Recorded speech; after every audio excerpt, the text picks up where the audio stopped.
Nobody ever said raising a teenage boy would be easy, but here I am, 35 and down and out in Carbondale, Iowa. Joey and I used to see eye to eye when we were little. He loved me like any little boy should their mom. But recently, since we moved out of Des Moines and I finally got a restraining order against his deadbeat dad, Joey has been acting out. Here's how things typically play out. I have to wake up every morning at 4 a.m. to get him to his bus stop, then make it to the call center I've been managing to keep a job at. That means I try to get dinner ready at 7:30 and curfew is at 9. Lights out. I'm not strict. I don't care if he wants to get on his smartphone and use social media all night, but I tend to get headaches and I cover the windows with black trash bags. Tacky, I know, but it gets rid of all the light. About 3 weeks ago, after we finally moved in, Joey insisted that he wanted to leave the bathroom light on. I didn't think anything of it at first, because the new place was tough for me to navigate, and especially so with the boxes strewn about everywhere. But not long after that, I got up to use the restroom and I noticed he was in his room with all the lights on. "What's gotten into you?" I muttered.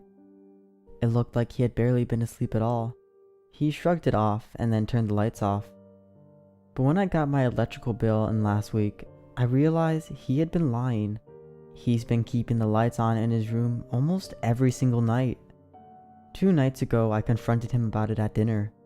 I told him that I wasn't just going to work so he would waste our money on a pointless light bill. Then I noticed the bags around his eyes. "Joey, have you not been getting any sleep?" I asked. "Sorry, it's just been hard," he admitted. "If you turn off the lights, it'd be a whole lot easier," I said sarcastically. "No," he said firmly. His change in tone actually surprised me. That's when I realized something was bothering him. "Is everything alright?" I asked. He didn't bother answering me, just finished his meal and went to his room to be left alone. That night, I decided to check and see if maybe he was sneaking out, and that's why he wasn't sleeping. Might explain why he left the lights on too, I thought, so he could find our duplex amid all the others. I didn't want to think about him going out and having wild parties, so sleep for me was nearly impossible that night too. I walked across the hall and barely peeked into his room. He was wide awake on his bed, staring at something. I opened the door and he jumped a tad. "Mom, you scared me, Jesus." "Joey, what's going on? What are you hiding from me?" I asked. He couldn't seem to even find words to tell me. Instead, much to my surprise, my 14-year-old son began to cry.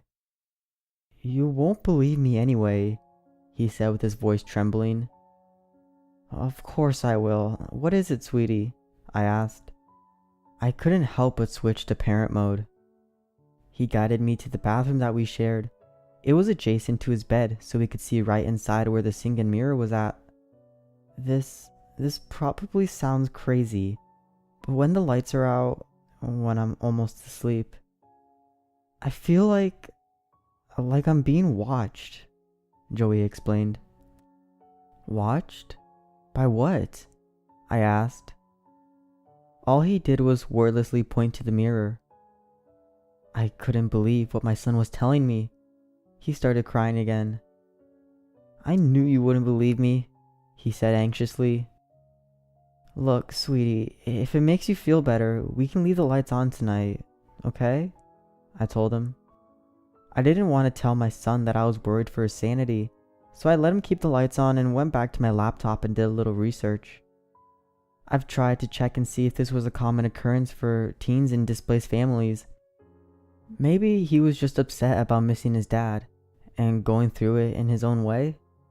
Some forums said that I should let him handle his grief in his own way. I mean, I know the breakup was hard, but it was what was best for the two of us. But sleep deprivation and hallucinating seems a tad excessive. Other forums point out that some irrational fears just don't go away. But I've never heard of him ever voicing these concerns before we moved. I felt silly even considering that he was telling the truth. But last night, something happened that has made me question my own sanity as well. After I picked up Joey from soccer practice, I told him that I was worried about how little sleep he had gotten and encouraged him to take a sleep aid. I even told him I would let him keep the light on, just so long as he got sleep. Joey was reluctant at first, but went along with it, and I bought some ZzzQuil. He took it around 6 and fell asleep at 8. As I promised, I left the light on. But I guess curiosity got the better of me. I was up around 10 to go to the bathroom, and I washed my face and looked at the mirror. It looked like an ordinary mirror, and I touched the sides of it to try to see if maybe there was something behind it. Crazy, right? I don't know exactly what I was looking for. Anything to try and chalk this up as something that Joey thought he saw. A glancing shadow, maybe something that caused a small reflection. I turned off the light, looking into the dark glass, trying to catch a glimpse of something. Anything. I started back toward the door, keeping the lights off, and looked back. That's when, I swear, I did see something. It was like a figure running alongside the other end of the mirror. It looked like some kind of thin, frail woman. Was I seeing things? I don't know. It made me feel exactly like the way that Joey described. Like something was watching me. I stopped there and looked straight at the strange figure for a long moment and then turned on the lights. The shadow was gone, but there was something new on the glass. It looked like a handprint, but when I grabbed a towel, it wouldn't wipe away. Like it was on the other side of the mirror. I didn't get any sleep last night.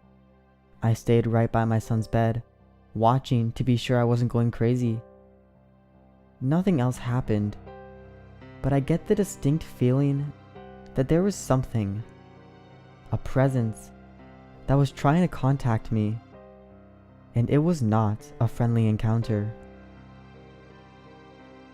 I think I'll be letting my son sleep with the lights on from now on. Hey everyone, thanks so much for watching. As always, give it a like or dislike depending on what you thought of it. Leave a comment down below telling me what you liked about it or what I can improve on. As always, if you like the content you see, hit the subscribe button to get more content just like this. And as always, have a good one.